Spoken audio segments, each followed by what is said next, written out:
Shah Najashi, Shah हबशा जिनको कहा जाता है, इन्होंने रसूलुल्लाह सल्लल्लाहु अलैहि वसल्लम का निकाह उम्मे हबीबा से पढ़वाया।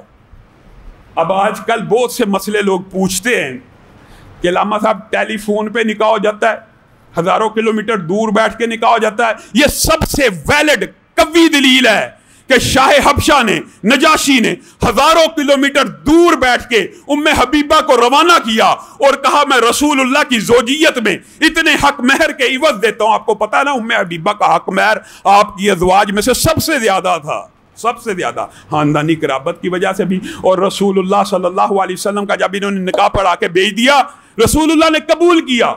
इसका मतलब यह है निकाह सिर्फ इजाब और कबूल का नाम है। गवाहान मौजूद हो, वली मौजूद हो, हक महर मौजूद हो, इजाब कबूल काफी है निकाह के लिए। यानी अगर लड़का बाहर के मुल्क बैठा, लोग अक्सर सवाल करते हैं, ज़िमनी तौर पे बात आई है तो इसलिए कह रहा हूं, लड़का बाहर है, लड़की पाकिस्तान में, जी निकाह हो जाएगा? हो जाएगा, कोई हरज की बात नहीं। एक निकाह पढ़ाने वाला इजाब कबूल, अगर ऐसी सहूलियात मौजूद हैं जिसके अंदर किसी किस्म धोखे फ्रॉड का अंदेशा नहीं है, वली और गवाहों की मौजूदगी में हो जाएगा, कोई हरज नहीं है। इसी तरह शाह नजाशी ने रसूलुल्लाह सल्लल्लाहु अलैहि वसल्लम का निकाह उम्मे हबीबा से किया।